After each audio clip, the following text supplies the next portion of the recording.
केंद्र सरकारकडून सर्वात मोठी बातमी समोर आली आहे। घर असेल, शेती असेल, जमिनी असतील किंवा कोणतीही जागा असेल तर आता अशा प्रकारच्या सर्व प्रॉपर्टीवर सरकारने नवीन 10 नियम लागू केले आहेत। सरकारमार्फत जे काही नवीन 10 नियम लागू करण्यात आले आहेत ते नियम समजून घेणं फार महत्त्वाचं आहे। तसेच येणाऱ्या काळामध्ये कोणत्याही संपत्तीच्या बाबतीमध्ये तुमची फसवणूक होऊ नये म्हणून हे नवीन महत्त्वपूर्ण असे नियम जाणून घ्या, नाहीतर तुमचं खूप मोठं नुकसान या ठिकाणी होऊ शकतं। त्यामुळे हे कोणते महत्त्वाचे 10 नियम आहेत आणि कोणत्या नियमामध्ये बदल करण्यात आलेले आहेत हे आज आपण या ठिकाणी व्हिडिओच्या माध्यमातून जाणून घेणार आहोत। त्यामुळे व्हिडिओ स्किप न करता संपूर्ण पाहत राहा, कारण प्रत्येक मुद्दा हा खूप महत्त्वाचा आहे।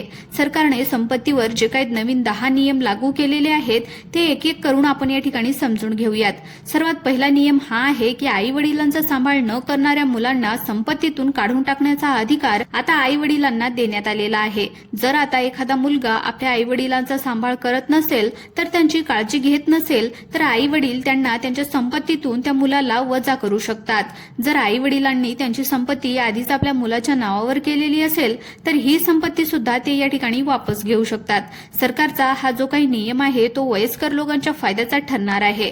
कोर्टाने हे स्पष्ट केले आहे की आई वडिलांचा सांभाळ करणं हे मुलांचं कर्तव्य आहे आणि मुलं जर ही जबाबदारी समजत नसतील तर त्यांचा त्यांच्या आई वडिलांच्या संपत्तीवर कोणताही अधिकार नाही। तुम्ही जर तुमच्या मुलाच्या नावावर तुमची संपत्ती केलेली असेल आणि तुम्हाला जर ती वापस पाहिजे असेल, वापस घ्यायची असेल तर तुम्ही ती कायद्याने मिळवू सुद्धा शकता। वयस्कर लोकांच्या बाजूने असणारा हा महत्त्वाचा निर्णय सुप्रीम कोर्ट आणि हायकोर्ट या दोन्ही कोर्टाकडून घेण्यात आलेला आहे। दुसरा जो महत्त्वाचा नियम आहे तो असा आला आहे की कोणत्याही बँकेद्वारे जप्त केलेली जी काही प्रॉपर्टी आहे ती विकत घेणे आता कोणालाही शक्य झालं आहे। जेव्हा एखादी व्यक्ती कर्ज काढत असते त्यावेळेला एखाद्या व्यक्तीला ती वस्तू तारण म्हणून ठेवावी लागत असते आणि समजा ही व्यक्ती जर कर्ज फेडू शकली नाही तर तारण ठेवलेली जी काही वस्तू आहे त्यावर जप्ती आणली जाते। बरेच जण कर्ज काढत असताना तारण म्हणून आपली शेती, घरं किंवा जागा तारण म्हणून ठेवत असतात। बँकेकडून घेतलेलं कर्ज जर या व्यक्तीला फेडता आलं नाही तर बँकेकडून ही वस्तू जप्त केली जाते। तर ही जी काही जप्त केलेली शेती, घरे किंवा दुकानं असते म्हणजेच कोणतीही प्रॉपर्टी आहे, ही जप्त केलेली प्रॉपर्टी सहज आणि स्वस्तामध्ये कोणत्याही सामान्य व्यक्तीला खरेदी करता येणार आहे।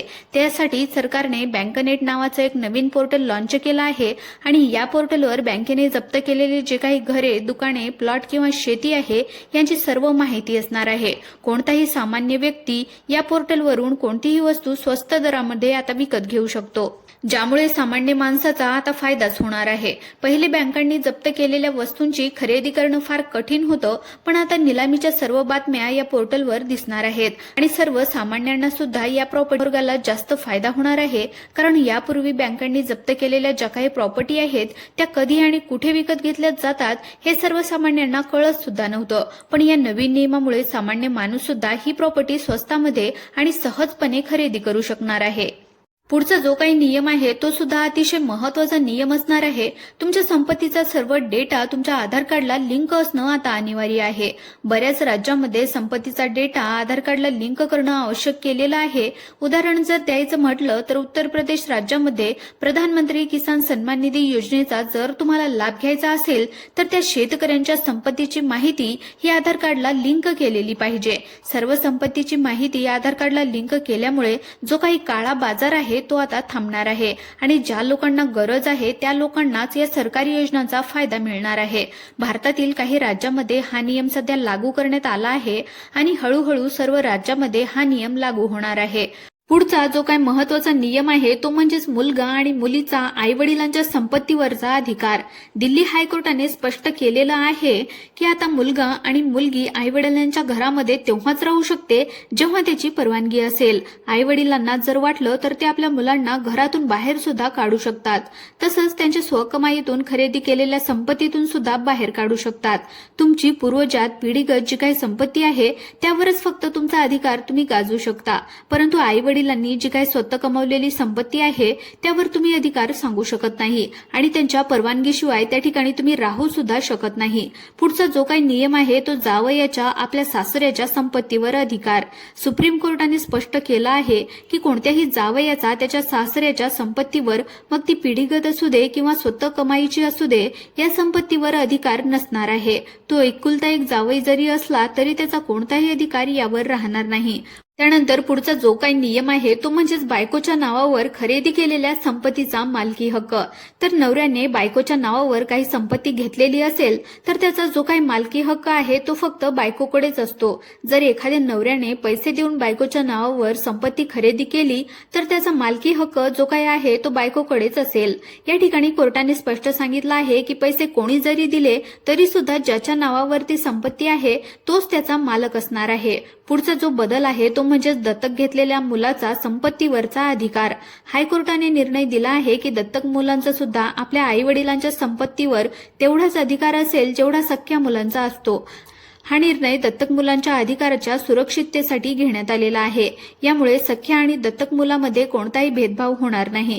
पुढचा आणि महत्त्वाचा आणि नवीन बदल म्हणजे मुलींच्या वडिलांच्या संपत्तीवरचा अधिकार। मुंबई हायकोर्टाने सांगितलं आहे की जर मुलगी आई वडिलांना सांभाळत नसेल, परिवाराशी तिने संबंध तोडलेले असतील तर वडिलांच्या संपत्तीवर तिचा अधिकार राहणार नाही।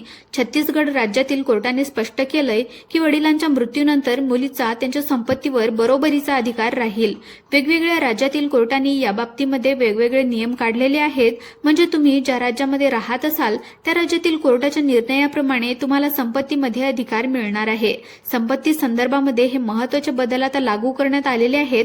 आजचा व्हिडिओ तुम्हाला कसा वाटला? व्हिडिओ जर आवडला असेल तर व्हिडिओला लाईक करा आणि चॅनलवर जर नवीन आले असाल तर चॅनलला सबस्क्राईब करायला विसरू नका। धन्यवाद।